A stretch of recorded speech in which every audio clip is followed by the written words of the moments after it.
김영석 교수님의 책 100년을 살아보니까 100년 동안 사신 그러한 이야기에서 인생의 교훈들 또 신앙의 교훈들을 적어 놓으셨는데 그중에 일본 경제를 성장시킨 이케다 수상에 대한 짧은 이야기가 있습니다. 이분이 이제 일본 경제를 성장시켜서 지금의 경제 선진국이 되도록 일종의 본궤도에 올려놓은 분으로 평가를 받는 분인데 비교적 조금 건강할 때 병이 좀 일찍 찾아와서 세상을 좀 일찍 떠나게 되었습니다. 근데 이제 그 질병이 인후암이었기 때문에 죽음을 앞에 두고 마지막 투병을 할 때 가까운 가족이나 친구들하고 목소리로 말하지 못하고 필담을 해야 했다고 합니다. 나중에 이제 일본 수상직을 물려받은 미케라는 친구가 마지막 만났을 때 유언 같은 말을 남겼는데 두 문장이었습니다. 하나는 죽고 싶지 않다 하는 말이었고 또 하나는 다시 태어날 수 있다면 내가 정치는 하지 않겠다. 이런 이야기를 자기 정치적인 동지이기도 하고 친구에게 남겼다고 합니다. 두 가지로 나눠서 볼 수 있겠죠. 하나는 인생의 삶과 죽음의 문제, 인간이 극복할 수 없는 문제이고 이 삶과 죽음의 문제는 특별히 어떤 문화권이나 종교적인 영역에 두는 것이고 우리로 얘기하면 신앙의 영역, 하나님께 속한 것입니다.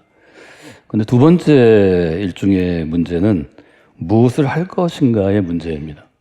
내게 주어진 시간, 내게 주어진 인생, 또 내게 주어진 재능, 또 내가 어떤 일을 할 수 있는 환경, 상황, 이것들은 다 다르지만 무엇을 위하여 살 것인가의 문제는 그래도 자기가 선택할 수 있는 여지가 많이 주어집니다.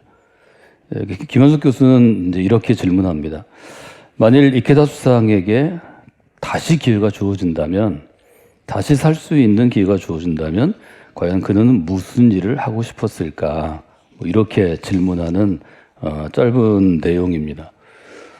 김 교수님은 아마 이제 일본의 상황을 볼 때 2차 대전이 끝나고 일본 은행에서 그 전체적인 일본에 대한 통계 수치를 가지고 쭉 조사를 했는데 정부 예산 조사 가운데서 여러 가지 우리가 투입할 수 있죠. 경제 쪽에 또 군사의 영역에 교육의 영역에 또 문화의 영역에 복지의 영역에 예산이 여러 목적에 따라 나눠지는데 가장 가치가 떨어지는 부분이 군사비였다고 합니다. 일본은 일찍 근대화되었고 또 일찍 선진국화되었습니다. 그 가운데서 군비 확장에 굉장히 많은 예산을 투여했는데 가장 가치가 떨어지고 현재 일본을 위해서 또 미래 일본을 위해서 도움이 되지 않았다는 평가를 받았고 제일 효과적인 예산은 교육을 위한 투자였다고 합니다. 그래서 이제 김 교수님 생각으로는 이케다 수상이 다시 태어난다면 아마 교육을 위한 혹은 그 일본 사회를 이루고 있는 다음 세대 자녀 세대들이나 또 시민들의 교육을 위한 일을 하지 않았을까 이런 의견을 밝히고 있습니다. 무엇을 위해 살 것인가 혹은 무엇을 행하면서 인생을 살 것인가 하는 문제는 우리 신앙의 영역, 기독교적인 표현으로는 소명이라는 단어를 사용할 수 있습니다. 소명은 영어로 우리가 calling이라고 아주 쉬운 단어로 바꿀 수 있는데 전 여러분에게 그리스도인으로 살아가는 데는 첫 번째 calling, first calling이 있고 그다음에 second calling이 있고 할 수 있으면 세 번째, third calling까지의 단계들, 콜링의 단계들을 좀 나누어서 여러분에게 설명을 해드렸습니다. 첫 번째 콜링은 그리스도인으로 살아가는 것입니다. 예수 그리스도를 모르던 사람이, 즉 믿음의 영역이 아니라 자기 생각과 자기의 뜻에 따라 인생을 살아가던 사람이 그리스도의 마음을 품고 정신을 품고 그리스도인으로 살아가는 것, 이것이 이제 first calling이라고 볼 수 있습니다. 오늘 말씀드리고자 하는 것은 그 그리스도로 살아가는 단계를 지나서 second calling이라고 볼 수 있는 부분이 있는데 이것은 우리의 인생을 무엇을 위하여 살 것인가와 관계가 되죠. 한동안 우리나라에서 80년대에 읽혔던 철학가들 혹은 사상가들의 책 중에 칼 힐티라는 분이 있었는데 이분은 스위스 사람인데 이런 말을 남겼습니다. 내 인생에 최고의 날이 있다면 그것은 나의 사명을 깨닫게 되는 날이 될 것이다. 하나님께서 나를 어떤 특별한 목적을 위해 쓰시겠다고 작정하신 그 사명 혹은 소명을 깨닫는 날이 내 인생 최고의 날이 될 것이다. 이런 고백을 그의 책에서 남기고 있습니다. 오늘 우리가 함께 읽은 이사야 본문 한 부분을 읽었는데 여러분 6장 1절부터 마지막 절까지를 오늘 또 이번 주에 오늘 설교의 주제를 생각하시면서 좀 여러 번 읽어보시면 좋겠습니다. 요즘에 성경들은 이제 단락을 나누고 단락 앞에 제목을 붙입니다. 저희가 이렇게 하는 성경을 스터디 바이블이라고 부르는데요. 성경 공부, 성경 연구에 적합하도록 미리 이제 정리해서 학자들이 제목을 붙였는데 이사야서 6장 1절 이하의 제목은 어떤 것인가 하면 이사야를 선지자로 부르시다입니다. 그러니까 이사야를 향한 하나님의 콜링입니다. 그래서 이사야를 선지자로 부르신, 즉 이사야에게는 무엇을 위하여 살 것인가 이렇게 질문한다면 선지자로 살아가는 것이 그에게 이제 콜링이었습니다. 그를 향한 부르심, 그에게 소명을 주신 것, 이 부분이 이제 이사야 되었는데 1절에 보면 이렇게 되어 있죠. 우시야 왕이 죽던 해에 내가 본즉 주께서 높이 들린 보좌에 앉으셨는데 그의 옷자락은 성전에 가득하였고 수랍들이 모시고 섰는데 각각 6날개가 있어 둘로는 자기의 얼굴을 가리고 둘로는 자기의 발을 가리고 둘로는 날고 있고 서로 불러 이르되 이 뒷부분만 같이 읽어볼까요? 거룩하다 거룩하다 거룩하다 만군의 여호와여 그의 영광이 온 땅에 충만하도다 하더라.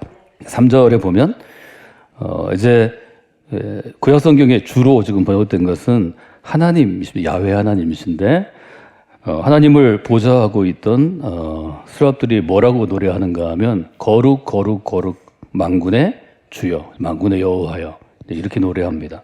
그래서 우리가 부르는 찬송가에 거룩송이 여러 곡 들어와 있는데요. 이 거룩하다 거룩하다 거룩하다 하는 찬송의 기원이 이사야 6장 3절에 있습니다. 하나님께서 성전에 간 이사야에게 자기를 드러내셨는데 계시하셨는데 그때 이사야가 경험한 내용이 너무 장엄하고 또 아주 하나님의 임재를 잘 드러내기 때문에 우리가 사용한다 이렇게 보시면 좋을 것 같습니다. 그래서 이사야가 아주 분명한 자기의 인생을 향한 인생을 어떻게 살 것인가에 대한 콜링을 받은 때가 왕이 죽던 해이고 이때는 기원전 740년 경입니다. 즉 이사야의 콜링은 왕의 죽음으로부터 시작되었습니다. 이 왕은 우시아라는 왕이었는데 이 왕은 52년 동안 유다 왕국을 통치합니다. 우시아 왕 때 유다 왕국은 아주 안정된 시간을 보냅니다. 문제는 유다 왕국이 안정되면 즉 이스라엘이 안정되면 그 주변 국가들은 매우 불안해집니다. 한 국가가 안정되면 안정된 국가들은 대개 성장하기 때문에 팽창하기 때문에 그 주변 국가들은 위협을 느끼게 됐는데 이제 왕국의 안정을 가져온 왕이 죽는 것은 그 위기죠. 어떤 왕이 될지 모르고 그 왕이 리더십을 발휘하는데 또 시간이 걸리기 때문에 주변 왕국들이 유다를 위협하게 되었습니다. 대부분 이스라엘 지도를 여러분 생각해 보시면 북쪽에서는 지금의 시리아 쪽에 그쪽에 있던 나라들이 이스라엘에게 위협이 됐죠. 그 당시는 아시리아인데요. 그리고 밑으로 내려가면 남쪽은 이집트가 큰 왕국입니다. 그래서 위기의 시대가 사실은 시작되었습니다. 그래서 국가의 운명이 어떻게 될지 알지 못할 때 이사야가 너무 걱정이 돼서 성전으로 달려갑니다. 특별히 이사야는 그 왕하고 굉장히 가까운 사이였던 것으로 우리가 추정하고 있습니다. 왕족이었든지 아니면 왕과 너무 가까운 귀족이었든지 말하자면 이사야의 삶의 근거가 토대가 이사야의 삶을 가능하게 했던 것이 왕의 간신과 왕의 일종의 총애, 사랑이었던 것으로 우리가 볼 수 있습니다.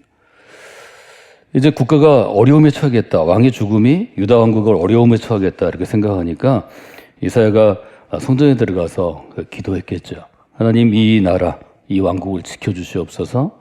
또 이 왕국에 있는 하나님의 사람들, 백성들을 불쌍히 여겨주시옵소서. 이것을 여러분들이 생각해야 되는 것은 우리가 하나님을 향해서 간절히 어떤 마음속의 간구함, 즉 기도할 수밖에 없는 제목이 생기는 것은 무엇인가를 특별히 여러분들이 마음에 두어야 합니다. 말하자면 영적으로 또 심정적으로 부담감이 있는 존재가 있어야 합니다. 이런 분들이 신앙에 간절함이 있습니다. 뭐 나는 이렇게 돼도 괜찮고, 나는 뭐 관계되는 사람도 없고, 나는 뭐 이 나라 어떻게 돼도 상관없고, 나는 한국계 어떻게 돼도 상관없고, 이런 마음으로 살아가시면 별로 하나님을 향하여 간절하게 나아가는 마음이 또 기회가 적게 될 것입니다. 우리가 1년을 지내고 2023년을 지냈는데요. 이제 3주 남았습니다. 과연 내 마음속에는 무엇이 영적인 부담감으로 있을까를 생각하시면 좋겠습니다. 신앙생활을 처음 하시고 얼마 되지 않은 아직은 어린 신앙인이라면 하나님 모르게 크게 부담감을 주지 않습니다. 부담감은 짐입니다. 등에 짊어진 짐과 같은 것입니다. 우리가 일상 가운데서 믿음으로 살아간다는 것은 하나님의 마음을 품고 사는 것이고, 이것은 책임 있는 그리스도에게는 거룩한 부담감이 됩니다. 교회가 매일 생각나서 교회가 좀 더 하나님 보시기 아름다운 교회가 되기를 원하면 그 짐이 여러분으로 하여금 하나님께 가까이 나아가게 할 것입니다. 새벽이면 달려서 기도하게 할 것이고, 예배 가운데는 더 간절한 마음을 갖게 될 것이고, 교회를 생각하면 가슴이 미어지는 때도 있고 눈물이 나는 때도 있고 고통스러울 때도 있을 것입니다. 이 짐은 슬픔이요 눈물이요 고통입니다. 세상 사는 게 너무 행복하고 나는 너무 만족하고 난 너무 잘났고 이런 사람들은 짐을 져본 적이 없어서 그렇습니다. 철부지 어린아이와 같은 것입니다. 한 해를 마무리할 때는 그 점을 한번 돌아보시면 좋을 것 같습니다. 이사야에게는 왕과의 어떤 관계든 자기의 출신이든 어떤 배경이든 유다 왕국이 그의 삶 전체였던 것 같습니다. 너무 마음이 부담스러웠습니다. 그래서 하나님께로 나아갔죠. 그런데 그 나아간 이사야를 향해서 하나님은 이렇게 얘기하십니다. 주의 목소리를 들으니 주께서 말씀하시되 내가 누구를 보내며 누가 우리를 위하여 갈고. 하나님이 말씀이 갑자기 들렸는데 그것은 그가 왕과 왕이 죽은 이후의 국가의 미래에 대해서 부담이 있었기 때문입니다. 그때 하나님의 음성이 들립니다. 내가 누구를 보내며 누가 우리를 위하여 갈 것인가. 우리는 이것을 하나님의 부르심이라고 부르고 또 사람은 응답한다고 얘기합니다.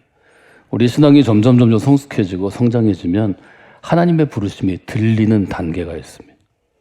하나님이 여러분에게 거룩한 부담을 주십니다. 하나님이 여러분에게 짊어져야 할 일종의 하나님 나라의 짐을 주십니다. 여러분이 반드시 그 단계까지는 신앙생활을 하는 분들이 되시기를 권해드립니다. 그전에는 그냥 어린아이에 불과하기 때문입니다. 하나님이 탄식하시고 하나님이 말씀하실 때 하나님이 행해야 될 그 사역의 짐을 지는 사람이 되어야 합니다. 때때로 우리가 생각하면 이것은 직업으로서 또 인생의 많은 부분을 교회 안에서 보내야 된 목회자에게 주는 짐 같지만 짐의 종류가 다르고 짐의 내용물이 다릅니다. 성숙한 신앙인이 되면 이 거룩한 부담의 짐은 면제되지 않습니다. 이 부담은 짊어져야 하는 것이고 누군가는 내게 맡겨진 시간, 내게 맡겨진 시대를 짊어지고 갈 때 그가 섬겼던 교회 공동체가 평안함을 대부분 누리고 제가 지난주에도 말씀드릴 때 좋은 아버지, 좋은 어머니는 좀 묵직해야 된다고 말씀을 드렸습니다. 마음의 그릇에 하나님의 충만이 가득 차면 좀 흔들릴 때, 좀 어려울 때 아이들은 잘 모릅니다. 부모가 소리내지 않기 때문입니다. 교회도 마찬가지입니다. 신앙이 좀 어린 사람들, 그저 아직 성숙하지 않은 사람들은 잘 모르고 지나가는 게 행복한 신앙생활이 됩니다. 그러나 누군가는 마땅히 짊어질 짐을 지고 누군가는 더 무거운 짐을 졌기 때문에 우리가 걸어온 10년, 20년, 30년이 조용히 행복하게 살아왔던 거죠. 이 한 해 동안에도 그런 짐을 졌던 분들에게는 하나님의 큰 격려와 또 능력과 은총이 있기를 원합니다.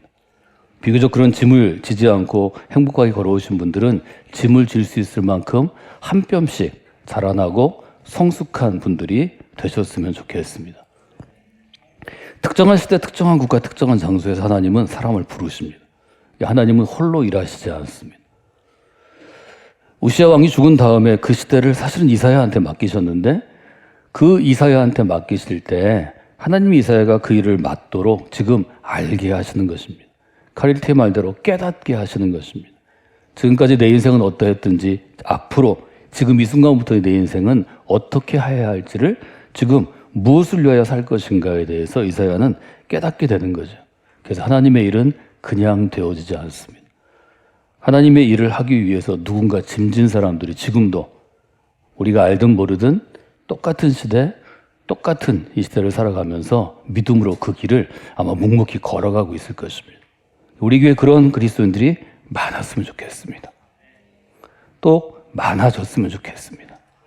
비교적 우리 앞세대의 선배 그리스도인들이, 우리 부모님 세대의 그리스도인들이 묵묵히 걸어간 분들이 많았다면 지금은 조금 짐을 지는데 자기 짐보다 10배, 20배 과장해서 죽겠다고 이야기하면서 걷는 사람이 더 많은 것 같습니다. 하나님이 주신 짐으로 죽는 사람은 없습니다. 하나님은 짐을 주시면 짐을 질 만한 능력도 주십니다.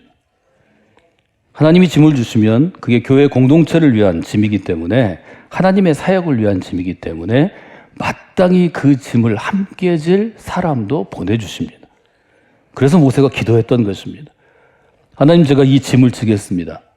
하나님, 제가 내 동족 히브리 사람들이 약속의 땅에 가도록 이끌어내야 하는 짐을 지겠습니다. 그러나 그 짐을 나누어 질 사람도 하나님이 보내주셔야 되겠습니다. 기도의 제목이 바뀌고 기도의 방향이 바뀌는 것도 여러분이 기억하시면 좋을 것 같습니다. 여러분, 하나님께 쓰임받기를 원하시면 하나님이 부르실 때 응답하는 게 중요합니다. 우리가 잘 아는 이사야 6장은 여러분이 모두 암송하는 구절 중에 하나일 것입니다. 어린 시절부터 열심히 신앙생활 하신 분들은 이 구절 앞에서 여러분 눈물을 흘렸을 것이고 여러분 결단했을 것입니다. 하나님, 제가 여기 있습니다. 저를 보내주시길 원합니다. 그러나 그 결단대로 사는 사람은 많지 않습니다. 아마 여러분 중에 부담이 있는 분들도 있을 것입니다. 이 구절을 읽기 싫은 사람도 있을 것입니다. 그러나 그 부담도 이 순간 주님께 맡기시면 좋겠습니다. 하나님, 제가 연약해서 그렇게 그때 결단했지만 지금까지 수십 년 그렇게 살아오지 못했습니다. 그러나 이 순간부터는 제게 주어진 점을 피하지 않고 저를 좀 보내주시도록 제가 좀 헌신할 수 있기를 원합니다.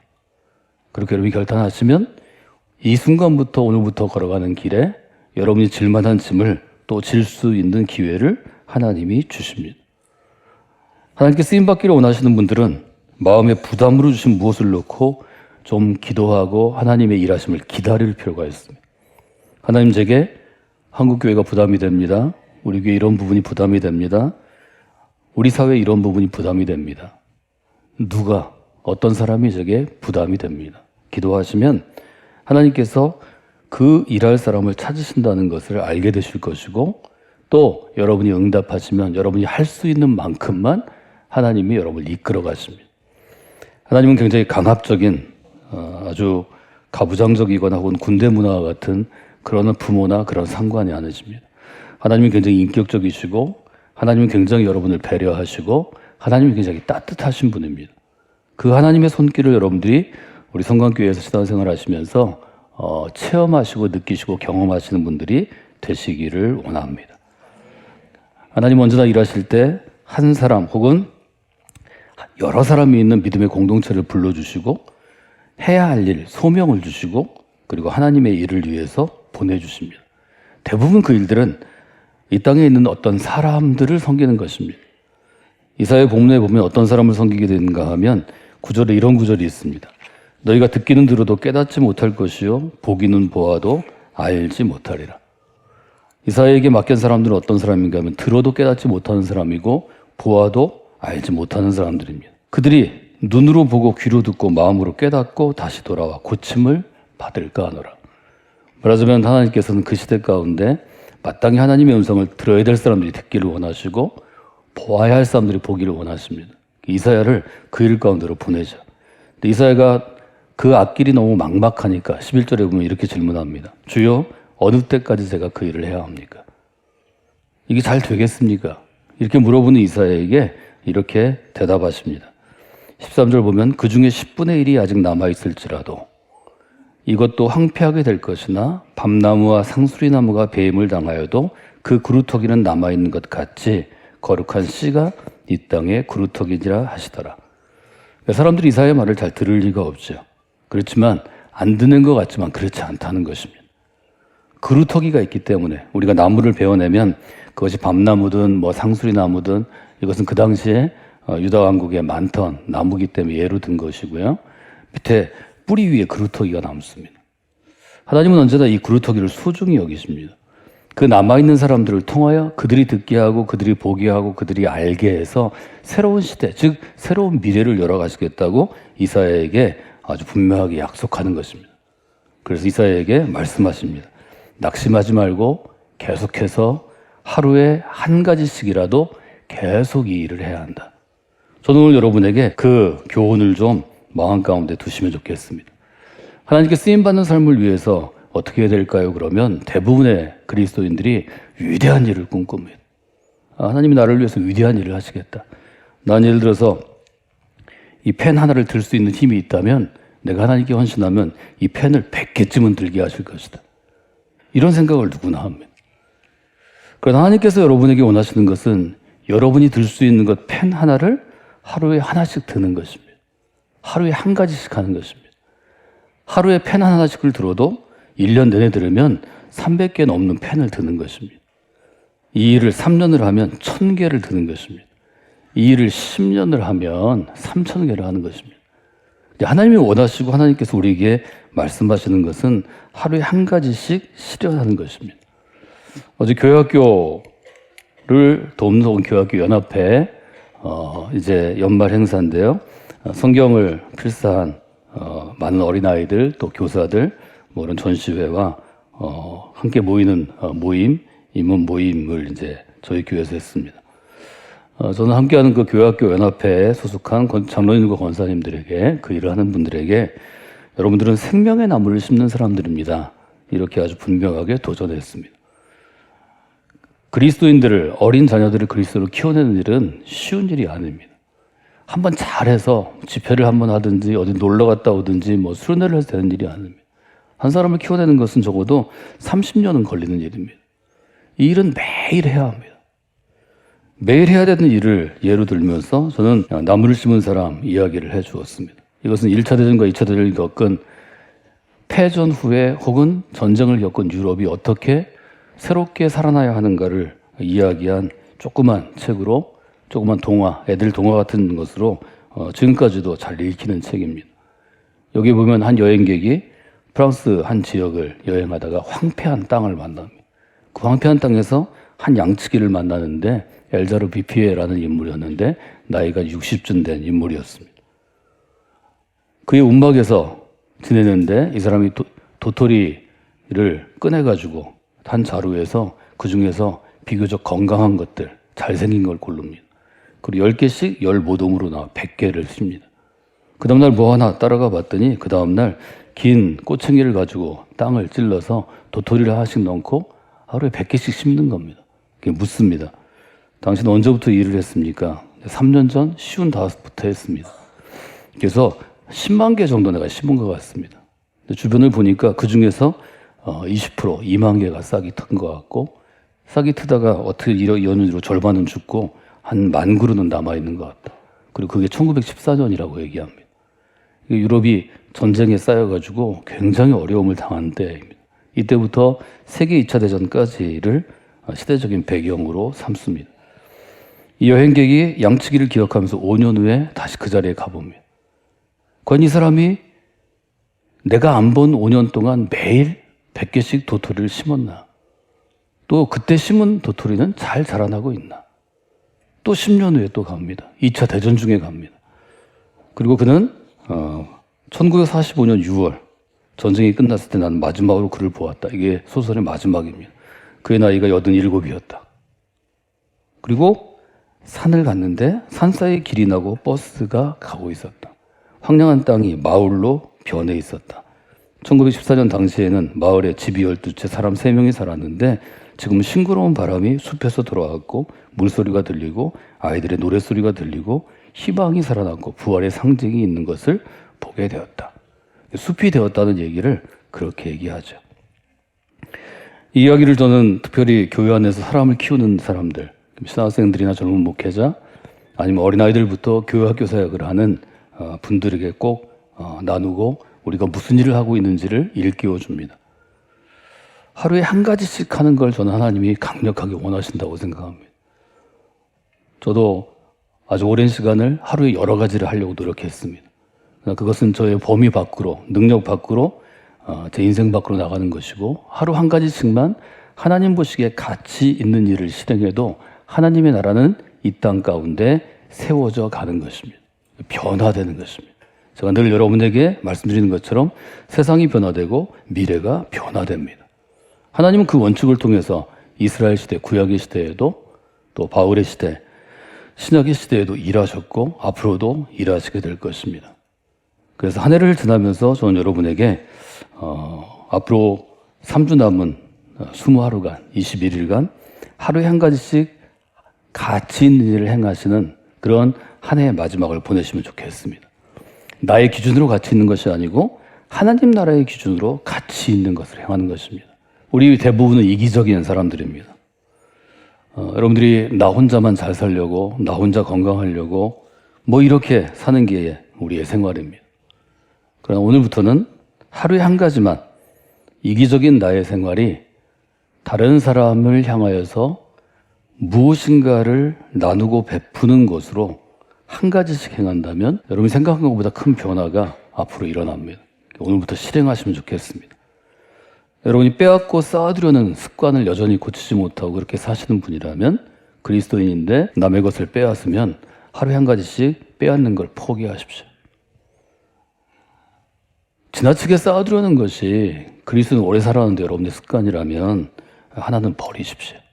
버리는 게 아니라 베푸십시오. 물질적인 가치만 여러분이 추구하며 그리스도인이 되는 후에 수십 년을 사셨으면 하루에 한 번은 정신적인 가치, 영적인 가치를 취하십시오. 이것은 여러분 반드시 실천해야 합니다. 그러지 아니하면 여러분의 삶 가운데 하나님이 약속하신 복 있는 나라 혹은 죽음 이후의 어떤 삶, 저는 보장되지 않는다고 생각합니다. 하나님이 원하시는 것은 하루에 한 가지라도 세상에 속한 것, 육신에 속한 것, 하나님 아닌 비본질, 사단에 속한 것을 포기하거나 그만두는 삶입니다. 한 가지씩이라도 하시면 됩니다. 그럼 하나님이 여러분을 어여삐 보실 것입니다.